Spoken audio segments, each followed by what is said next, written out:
എല്ലാവർക്കും നമസ്കാരം. സൗന്ദര്യലഹരി പഠനം 43-ാം ദിവസം.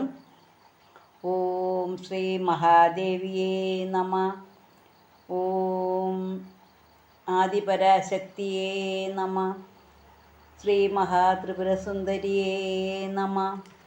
സൗന്ദര്യലഹരി ശ്ലോകം 43. ധുനോതു ധ്വാന്തം ന സ്തുതിലിത ദളിതേന്ദീവരവനം ഘനസ്നിഗ്ധശ്ലക്ഷണം ചിഗുരനുകുരുംബം തവ ശിവേ യദീയം സൗരഭ്യം സഹജമുപലബ്ധും സുമനസോ വസന്ത്യസ്മിൻ മന്യേ വലമഥന വാടീവിടവിനാം. എന്നുകൂടെ പറയാം. ധുനോതു ധ്വാന്തം ന തുലിത ദളിതേന്ദീവരവനം ഘനസ്നിഗ്ധശ്ലക്ഷണം ചിഗുര നികുരുംബം തവ ശിവേ യദീയം സൗരഭ്യം സഹജം ഉപലബ്ധും സുമനസ വസന്തി അസ്മിൻ മന്യേ വലമഥന വാടി വിടവിനാം. അപ്പോൾ കഴിഞ്ഞ ദിവസം ദേവിയുടെ കിരീടത്തെക്കുറിച്ചായിരുന്നു പറഞ്ഞിരുന്നത്. 42-ാമത്തെ ശ്ലോകം മുതൽ ദേവിയുടെ സൗന്ദര്യമാണ് വർണ്ണിക്കുന്നതെന്ന് പറഞ്ഞു. അപ്പോൾ ആദ്യം കിരീടത്തെക്കുറിച്ച് പറഞ്ഞു. ഇപ്പോൾ ദേവിയുടെ മുടിക്കെട്ടിനെക്കുറിച്ചാണ് പറയുന്നത്. അല്ലയോ പരമശിവപത്നി, അല്ലയോ ശിവേ, അല്ലയോ അമ്മേ, കരിങ്കൂവളപ്പൂക്കൂട്ടത്തോടു തുല്യമായി ഇടതിങ്ങിയതും ഇടതൂർന്നും തിങ്ങിയതും മിനുമിനുപ്പുള്ളതും മൃദുലവുമായിരിക്കുന്ന നിന്തിരുവഴിയുടെ തലമുടിക്കൂട്ടം ഞങ്ങളുടെ അജ്ഞാനമാകുന്ന അന്ധകാരത്തെ നശിപ്പിക്കട്ടെ. അപ്പോൾ പറയുകയാണ്, അല്ലയോ പരമശിവപത്നി, അല്ലയോ ശിവേ, അല്ലയോ ദേവി.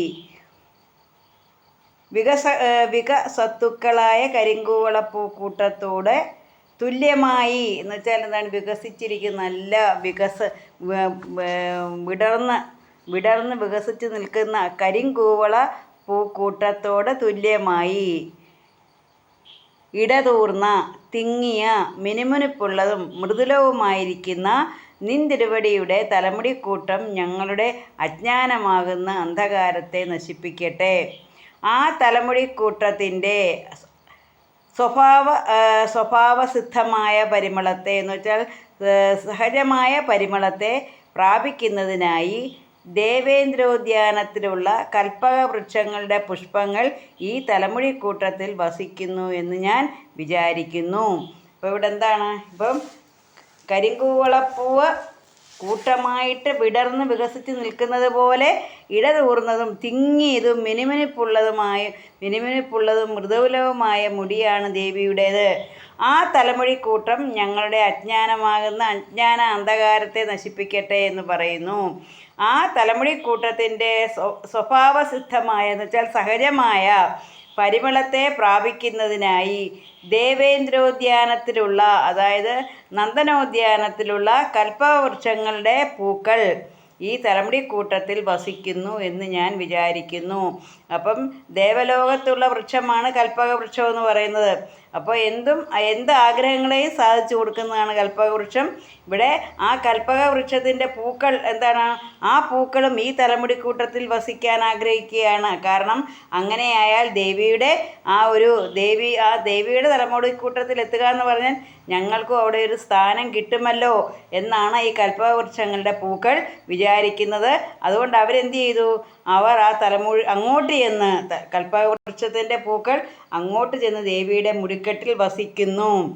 അപ്പോൾ ലോകോത്തര സൗരഭ്യത്തോടു കൂടിയ നന്ദനോദ്യാനത്തിലുള്ള പാരിജാതം തുടങ്ങിയ പാരിജാതാദി പുഷ്പങ്ങൾക്കും ശ്രീദേവിയുടെ തലമുടിയുടെ സ്വഭാവസിദ്ധമായ സൗരഭ്യമില്ലെന്ന് താല്പര്യം. എന്ന് വെച്ചാൽ എന്താ? ലോകോത്തര സൗരഭ്യത്തോടു കൂടിയ, അപ്പം നന്ദനോദ്യാനത്തിലെ, അതായത് ഇന്ദ്രലോകത്തെ ദേവേന്ദ്രൻ്റെ ഉദ്യാനമായ നന്ദനോദ്യാനത്തിലുള്ള പുഷ്പങ്ങൾ, കൽപ്പകവൃക്ഷങ്ങളുടെ പൂക്കൾക്ക് ഭയങ്കര സുഗന്ധമാണ്. ആ പരിമളത്തെക്കാട്ടിലും അതുപോലെ തന്നെ ഇന്ദ്രൻ്റെ ഉദ്യാനത്തിലുള്ള പാരിജാതം തുടങ്ങിയ പുഷ്പങ്ങൾക്കും ഉള്ള ആ സൗരഭ്യം, ആ ലോകോത്തര സൗരഭ്യം എന്ന് പറയുന്നതിനെക്കാട്ടിലും എന്താണ് ശ്രീദേവിയുടെ തലമുടിയുടെ സ്വഭാവ സ്വതസിദ്ധമായ അല്ലെങ്കിൽ സഹജമായ സൗരഭ്യമില്ലെന്ന് സാരം. എന്ന് പറഞ്ഞാൽ ഇവിടെ എന്താ പറഞ്ഞ കരിങ്കൂവളപ്പൂവിടർന്നു നിൽക്കുന്ന മിനുമിനുപ്പുള്ളതും മൃദുലവുമായ ആ ദേവിയുടെ മുടിക്കെട്ട്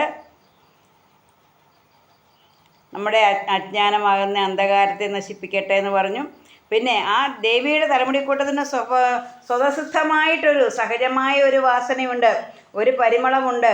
ആ പരിമളം ലഭിക്കുന്നതിന് വേണ്ടി അപ്പോൾ ഞങ്ങൾക്ക് ഈ നന്ദനോദ്യാനത്തിലുള്ള കൽപ്പകവൃക്ഷങ്ങളുടെ പുഷ്പങ്ങൾ കൂടെ എവിടെ വന്നിരുന്നു? ദേവിയുടെ തലമുടിക്കൂട്ടത്തിൽ വന്നിരുന്നു. കാരണം കൽപ്പവൃക്ഷങ്ങൾക്ക് എന്തും ആഗ്രഹിക്കുന്നത്, കൽപ്പവൃക്ഷങ്ങൾ എന്ത് തരും? നമ്മൾ എന്താഗ്രഹിച്ചാലും കൽപ്പവൃക്ഷം തരും. അപ്പോൾ ഇവിടെ പറയുന്നതിൻ്റെ സാരം, ദേവിയോട് എന്ത് നമ്മൾ ആവശ്യപ്പെട്ടാലും ദേവി നമ്മുടെ ആഗ്രഹങ്ങൾ സാധിച്ചു തരും. അപ്പോൾ ദേവി അങ്ങനെയുള്ള ദേവിയുടെ ശിരസിൽ വന്നിരിക്കുകയാണ് ശിരസിൽ വന്ന് വസിക്കുകയാണ് നന്ദനോദ്യാനത്തിലെ കൽപ്പവൃക്ഷങ്ങൾ. കാരണം ഞങ്ങൾക്കും ആ ദേവിയുടെ മുടിക്കെട്ടിലൊരു സ്ഥാനം ലഭിക്കുമല്ലോ എന്ന് വിചാരിച്ച് അവരും ആ തലമുടിക്കൂട്ടത്തിൽ വസിക്കുകയാണ്. അപ്പോൾ ലോകോത്തര സൗരഭ്യമുള്ള നന്ദനോദ്യാനത്തിലുള്ള പാരിജാതം തുടങ്ങിയ പുഷ്പങ്ങളെക്കാട്ടിലും സൗരഭ്യമാണ് ദേവിയുടെ തലമുടിക്ക്. ദേവിയുടെ തലമുടിയുടെ സ്വഭാവസിദ്ധമായ സഹജമായ സൗരഭ്യം മറ്റൊന്നിനുമില്ലെന്നാണ് ഇവിടെ പറയുന്നത്. ധുനോതു ധ്വാന്തം ന തുരിത ദലിതേന്ദീവരവനം ഘനസ്നിഗ്ധശ്ലക്ഷണം ചിഗുരനികുരുംബം തവ ശിവേ യദീയം സൗരഭ്യം സഹജം ഉപലബ്ധും സുമനസ വസന്തി അസ്മിൻ മന്യേ വലമഥന വാടി വിടപിനാം. എല്ലാവർക്കും മഹാദേവിയുടെ അനുഗ്രഹം ഉണ്ടാകട്ടെ എന്ന് പ്രാർത്ഥിച്ചുകൊണ്ട് നിർത്തുന്നു. നന്ദി, നമസ്കാരം.